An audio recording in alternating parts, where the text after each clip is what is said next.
War of the Worlds is a science fiction novel written by H.G. Wells. He was one of the first to attempt a detailed description of an alien invasion of the present day, a novelty which in turn catapulted it into the public culture where it has remained for over 100 years. Over that time, it has had adaptations that are varied and vast, including a 1938 radio play, a live-action film in 1953 and 2005, an animated sequel in 2012, and was used as the underlying plot for Scary Movie 4. God, if only he were still alive. While relatively common now, War of the Worlds was many readers' first experience with the combination of two relatively popular genres, scientific romance, now referred to as science fiction, and invasion literature. To say Wells's work was prescient would be true and disingenuous. It as much predicted the changing landscape of stories and people's literary appetites as it just changed them by being a good book, to a degree where it is still politically and socially relevant, and I mean that beyond the obvious. Independence Day carries on parts of its DNA, which is why we'll still be talking about it for 100 years. I'm gonna get the chaff out of the way here. The book is about British colonialism, and in a general sense, it questions the certainty of progress and the inevitability of destruction through ignorance. A rigid doctrine for the majority of British history was, to put it very simply, that the monarch ruled by divine right. And while that idea had long been in the decline since before H.G. Wells was even born, its effects lingered and seeped into much of British society. In truth, what I mean is, it became an excuse to justify all manner of horrific acts from a country that believed themselves to be the nation of God, closest to his divine light, perpetuated by interpreting their own ignorance. If these natives were people, killing them would be murder, and murder is a sin. God punishes sinners, and yet God has not stopped us, therefore we hold with us the favor of God, and our purpose is divine, therefore war crimes are okay. You have seen the Crusades. War of the World explicitly challenges that, arguing that if slaughtering a civilization hundreds of years behind us technologically is justified, proof that we Britons have the favor of God, imagine how justified the Martians are slaughtering us, because they are millions of years ahead of us. Imagine how much God loves them. If you're annoyed that I've made this political, I haven't. The book makes an intentional effort to point out what it is about in the first chapter. It argues that we have no right to be angry, no right to be bitter, for look at what we have done to our animals, to our fauna, to our brothers and sisters that share our face much more than any Martian ever could. Are we such apostles of mercy to complain if the Martians warred in the same spirit? The language persists through the entire book. H.G. Wells, or more specifically the unnamed narrator through which we experience the story, carries very little water for humanity, portraying many of them as foolhardy and stupid, claiming ignorance would be the ultimate downfall of humankind, the idea that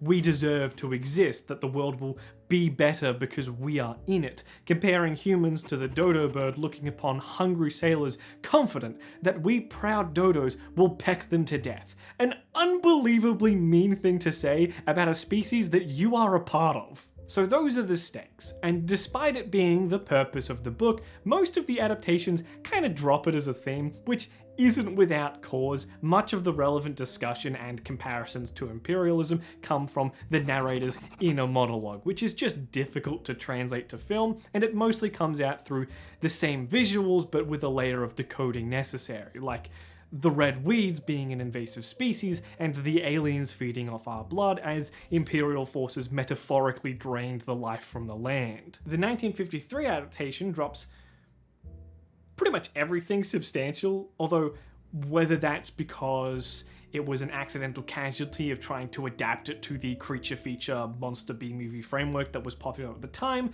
or intentionally changed because it was the 50s and H.G. Wells was a socialist. I don't know. The 2005 film, which is probably the one you're thinking of, is shockingly faithful, to the point where it seems to take direct inspiration from artwork depicting the original scenes. However, despite these differences, most versions adapt the same chapters. Eve of the War, Falling Star, the cylinder opens, the fighting begins, in London, underfoot, and dead London. This is where we get to 2025, an everlasting hell. Thankfully, it also saw the release of the new War of the Worlds film, thank God. It stars Ice Cube, playing William, also known as Ice Cube, Roderick from Diary of a Wimpy Kid, and other people. I'm not here to babysit you. As you well know, the film has entered the public consciousness, by which I mean it has a reputation, by which I mean it sucks. I want to preface much of this discussion with a clarification. It is not the worst film ever, it's not even close, and in all honesty, given the restrictions and responsibilities of the crew, it is a miracle that any of this exists. For context, this film was pitched as some kind of alien invasion-ish story within the genre of screen life. Unfriended searching, it's the one where you look at a computer screen.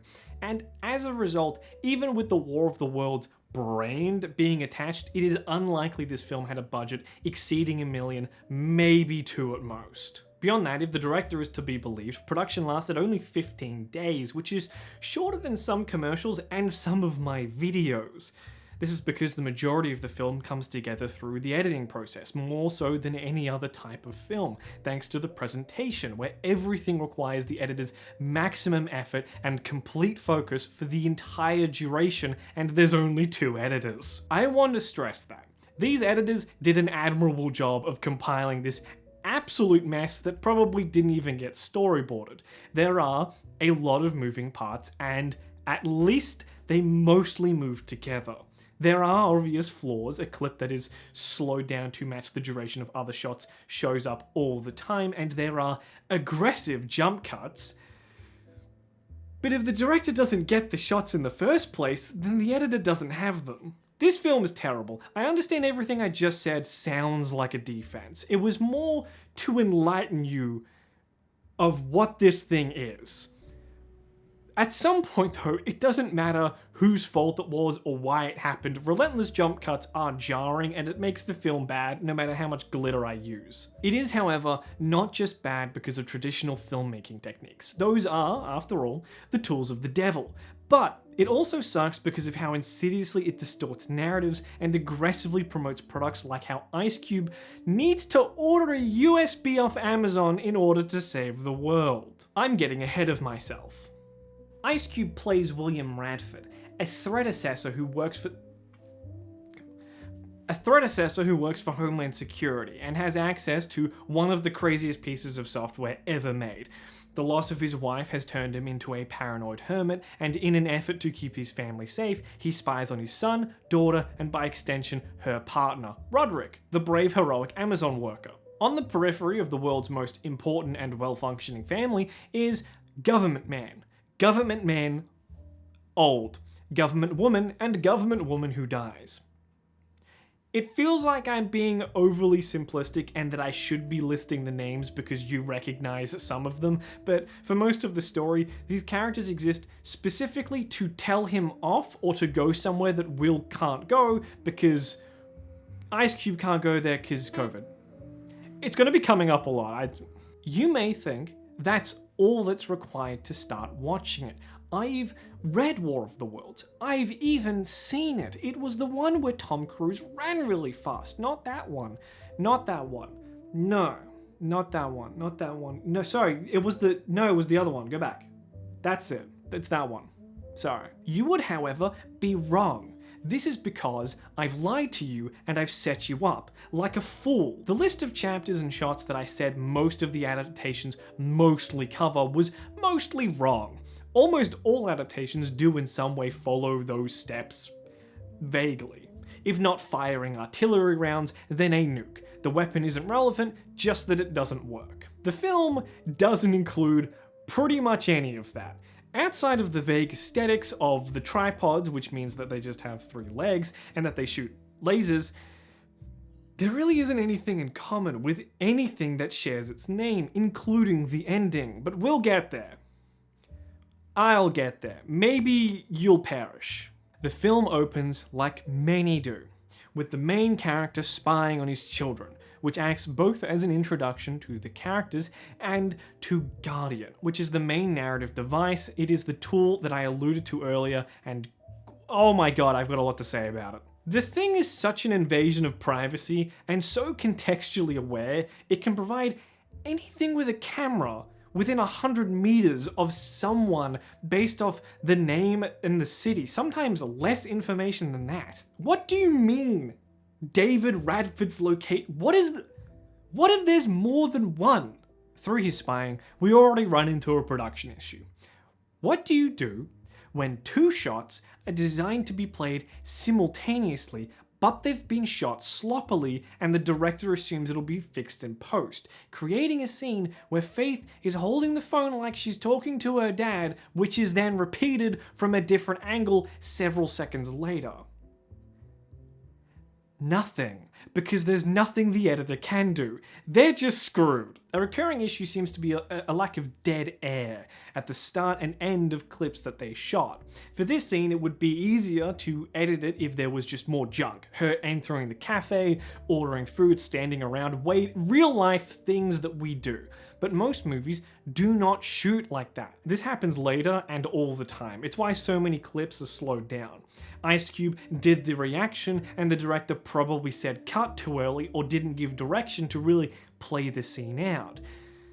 Whatever the reason, it's still strange, and it's like the first problem you would think of for this format, and it happens all the time. It's also during this scene where we get the first real grasp of how powerful Guardian is, detecting what's in her fridge somehow, alerting him to his son's spending and narrowing down the IP address for a supposed criminal mastermind, which is, by the way, what he's actually supposed to be doing instead of spying on his kids. He does all of those things poorly, and it amounts to nothing, yet takes up 20 minutes of the film, which is thankfully when Earth is finally invaded. And I make it sound like it takes too long to get to the hook, but the 2005 film, which is generally well regarded, takes almost the exact same amount of time. The difference is entirely in the pacing. It is glacial, and such a stark reminder of what you're watching. 05's adaptation is considered slow, as it takes about twice as long for the aliens to arrive as what you would expect, and we only have about 5 locations in that period, which is pushing it, but the editing and the dialogue can keep it moving. Here, it feels like you're watching a computer screen for 20 minutes straight. If the seams weren't already blatantly apparent, there is nothing that can hide them the moment the first tripod is revealed. Some of the shots with the tripod aren't good, but they're passable for the film, and I would argue a pretty commendable effort given the budget, but all of those scenes are minor. The issue is the full screen pay attention moments, and the quality doesn't change. The majority of scenes that include aliens are originally stock footage, and it's never able to separate from that aesthetic.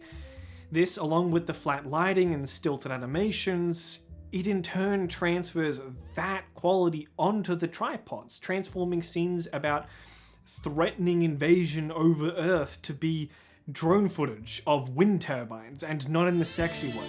Ironically, it doesn't really matter that much, seeing as in an effort to keep this film's budget as cheap as possible, the Martians aren't really around. They do very little and never really present themselves as a threat. Almost the second they show up, Will has more information on them and their intentions than any of the protagonists was followed so far. It really does ruin the ominous mystery of an alien invasion, and he's done all of this through a right-click context menu. How often does this happen? It's strange because there was more tension and mystery around the meteor's landing. Like, Will calls his son and tries to direct him to a safe location because apparently the random meteors are intentionally avoiding civilian infrastructure. What are they? Not Israel?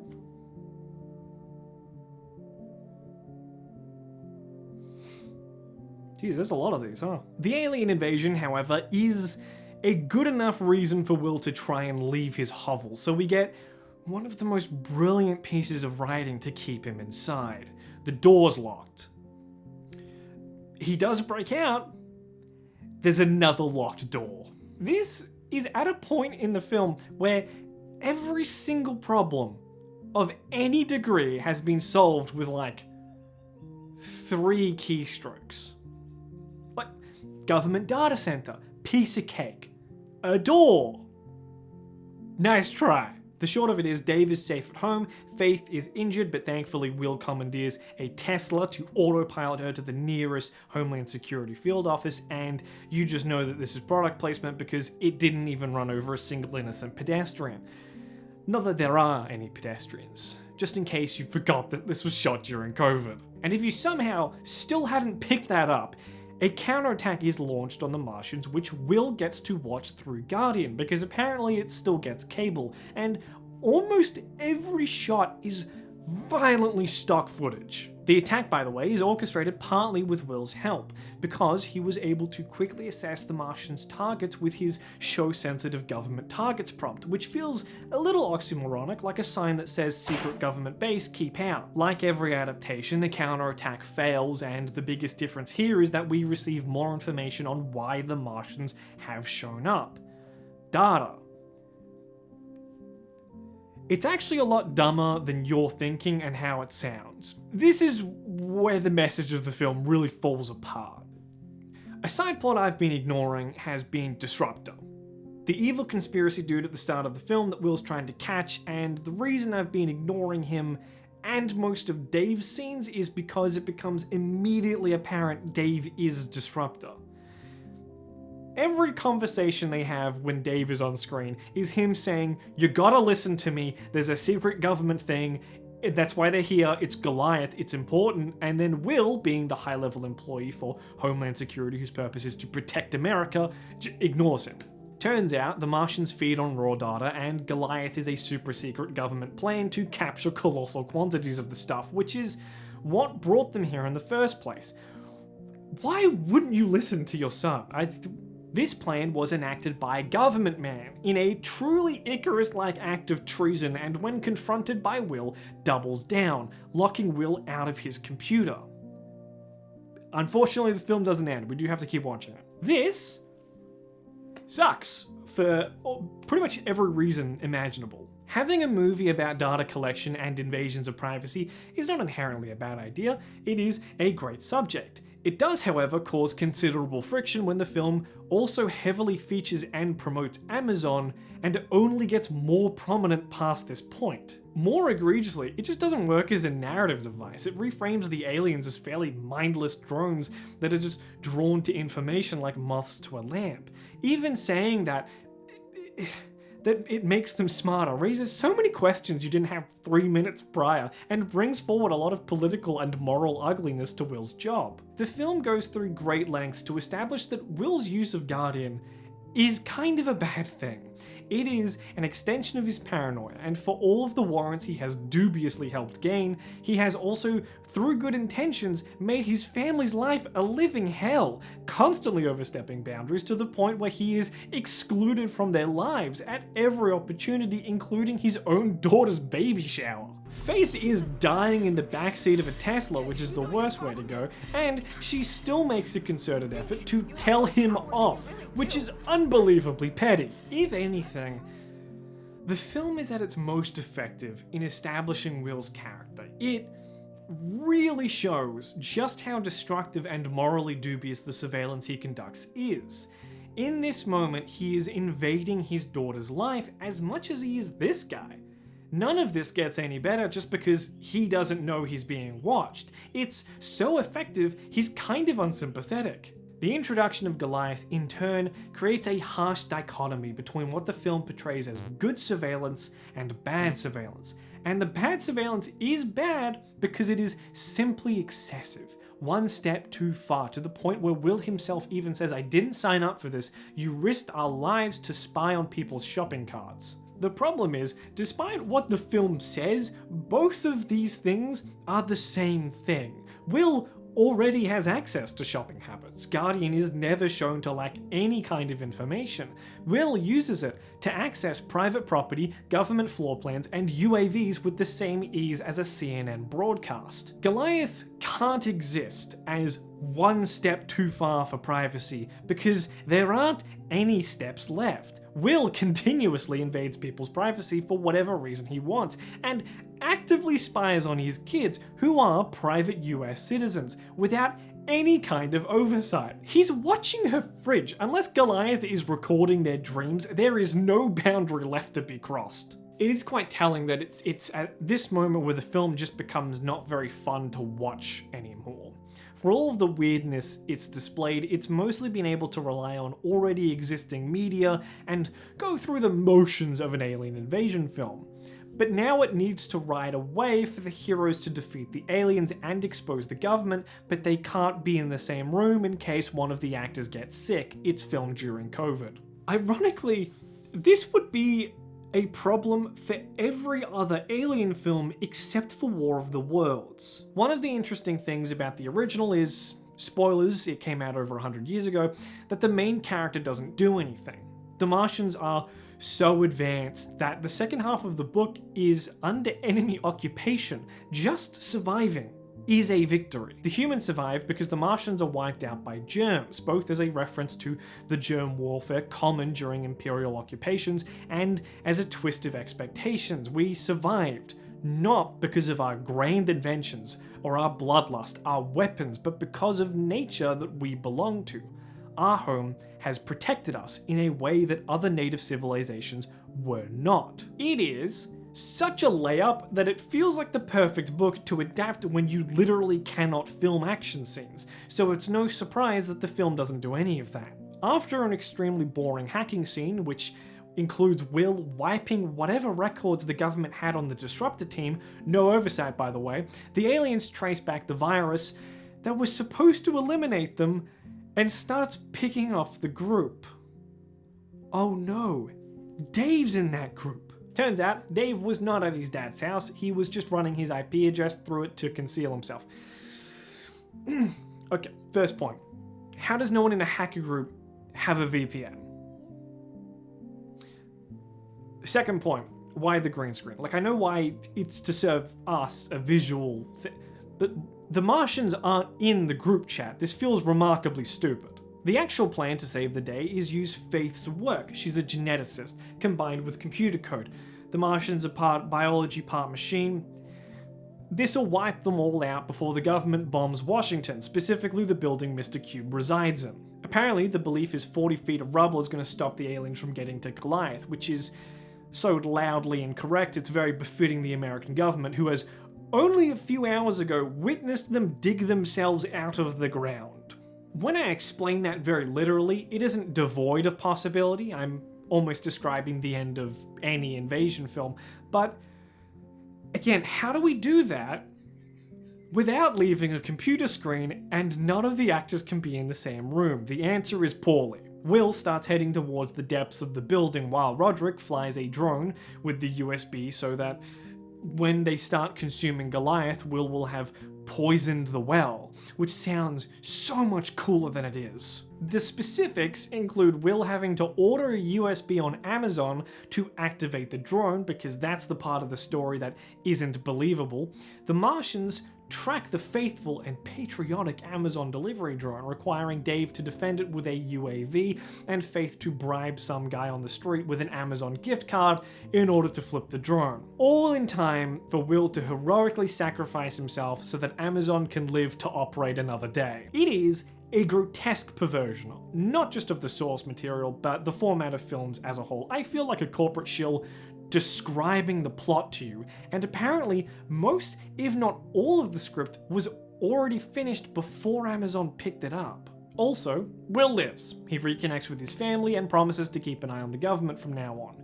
Not that it remotely matters, after all, where's Amazon in all of this? The film is ugly, cheap, poorly made, morally reprehensible, flounders every minute it's playing, and comedically takes place in a single 8-hour window or something, but the worst thing is that I can see something inside of it. While no film is likely to adapt the book better than 2005's version, where they somehow were able to include the curate, I can see a possible adaptation with enough emotional threads to hold it together. There is a pretty okay scene where Will has to watch the Facebook page of his late wife slowly get erased while he watches helpless. The execution is poor and it sucks, but the idea deserves to be in a better film. The plot is also easier to adapt now than it was in 2005, seeing as the idea of colonizing Mars has entered the public consciousness, and that back and forth of whether they're justified to colonize us because we thought of colonizing them is there. The truth is, this isn't an adaptation of the book, it's barely an adaptation of the 2005 film. It's just a cheap, schlocky alien movie that only got cleared in spite of its red flags because it was the only thing that they could make during COVID. The War of the Worlds moniker is so obviously tacked on to draw eyes on it that even the loosest aesthetic connections just fade towards the end of the film, with the Martians disconnecting from their tripods and just flying around. To be fair, it worked. I am talking about it, and they say no publicity is bad publicity. Those people are wrong. It is unlikely the director or people that greenlit this are ever going to get this much money for anything ever again. Just remember, this film was so obviously bad that they chose to effectively ice it for years instead of allocating any money to speed up post-production in a time where they had literally nothing to release. They chose releasing nothing over this. In the end, I would still recommend watching it if you can catch it on TV, if it ever plays on TV, or just with friends. It is almost like a period piece where, like, you can see it was made during COVID. Like those TV shows where it's just like they start applauding like nurses and stuff. I mean, you can watch it as a direct comparison to Screen Life movies and figure out why they work and this doesn't. I would highly recommend reading the book. It's still good today. It's free as an ebook in a lot of places. It's pretty cheap to buy. The second channel video will be going up, and I'll be talking about this further. There's a lot to talk about in the book that just doesn't make it. Buy the merch, subscribe, spy on your family's fridge, for justice.